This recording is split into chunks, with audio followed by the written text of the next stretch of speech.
যে সচিবালয়ের সামনে অবস্থান করার কথা এবং যারা আজ দিনভর যে আন্দোলন করছিল এই আনসারের সদস্যরা তারা কিন্তু যেই তাদের কারণে আসলে মূলত অহিংস পরিস্থিতি সৃষ্টি হয়েছে। মূলত শিক্ষার্থীরা বলছেন যে এই আনসার সদস্যরাই যাদেরকে দেখতে পাচ্ছেন তাদের কথা আমি ঠিক বলতে পারবো না, কিন্তু তারা বলছেন যে এই আনসার সদস্যের ভেতর থেকেই ছাত্রদের উপরে হামলা করা হয়েছে এবং তারা এখন প্রাণ ভয়ে অনেকটা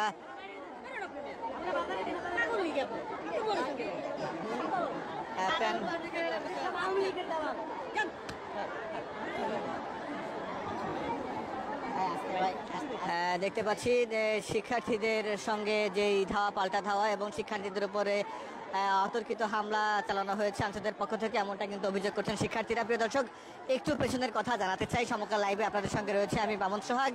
যদি বলে থাকি যে সচিবালয়ের এই গেটের ফুল বাগানের ঠিক পাশে সেনাবাহিনীর দুটি গাড়ি আনসার সদস্যদের কিন্তু নিরাপদ পদে রাখা হয়েছে এবং আনসার সদস্যরা কিন্তু হাত জোর করে ক্ষমা প্রার্থনা করেছেন এবং তারা তাদের ভুল স্বীকার করেছেন এবং তারা বলছেন যে তাদের ক্ষমা করে দেওয়ার জন্য হাত জোর করে ক্ষমা প্রার্থনা করছেন। এবং আমরা দেখেছিলাম যে আনসার সদস্যরা বিভিন্ন দাবি দেওয়া নিয়ে গত কয়েকদিন ধরে রাজপথে আন্দোলনে ছিল এবং সেই চিত্র কিন্তু দেখতে পেয়েছি। এবং আজকে বিশেষ করে সন্ধ্যার পরপরই কিন্তু আন্দোলন তীব্র থেকে তীব্রতর হয়ে থাকে এবং তারা কিন্তু অনেকটা মুখ লুকিয়ে সবাই কিন্তু আনসারের যে পোশাক সেটা কিন্তু খুলে এখন কিন্তু প্রাণ ভয়ে অনেকটা লুকিয়ে রয়েছেন আসলে এই জায়গাটিতে। এবং আনসার সদস্যের উপস্থিতি কিন্তু রয়েছে, আনসার সদস্যদের উপস্থিতি তারা চেষ্টা করছেন যে যে কোনো পরিস্থিতি নিয়ন্ত্রণে আনার জন্য, সেই চিত্র দেখতে পাচ্ছি।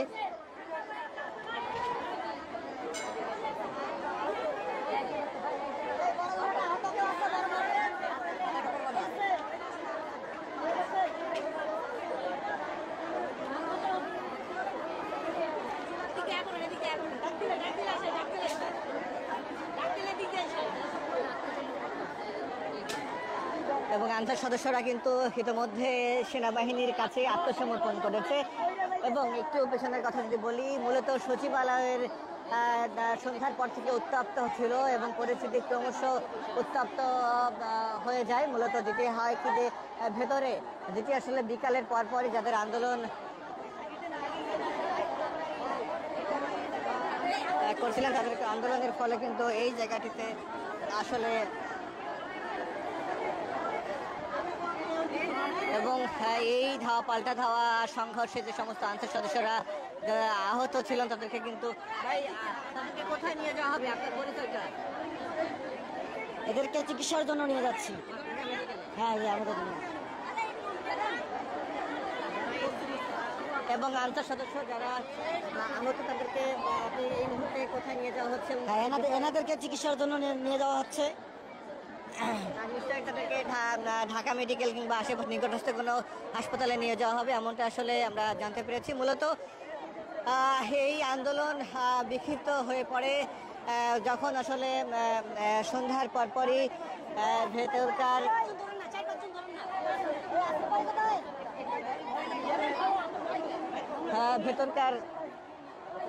কর্মকর্তা কর্মচারীরা বাইরে যখন বের হতে পারছিলেন না, ঠিক সেই মুহূর্তে আপনারা কেন শিক্ষার্থীদের উপর হামলার মধ্যে আমরা কিচ্ছু করি নাই আমরা।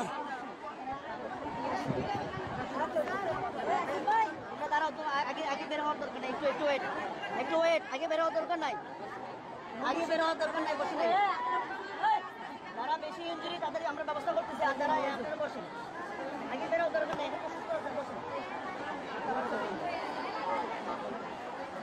ব্লাডিং হচ্ছে। আসিফ ভাই কোথায়? দেখাতে চাই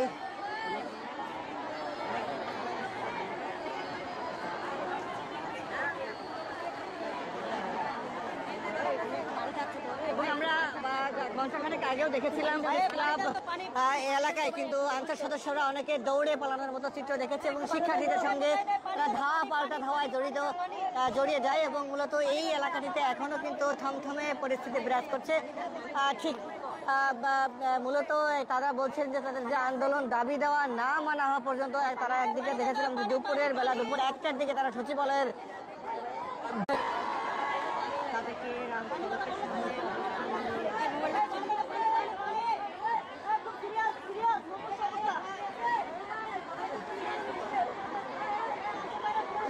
আমার ব্যাগে পানি আছে, পানি নাই। এই ব্যাগে পানি আছে, এই ব্যাগে পানি আছে। পানি পানি আছে, কারো কাছে পানি?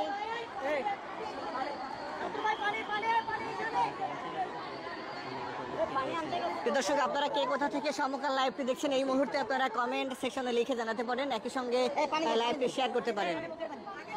একজন আহত আনসার সদস্যকে পানি খাওয়ানো হচ্ছে।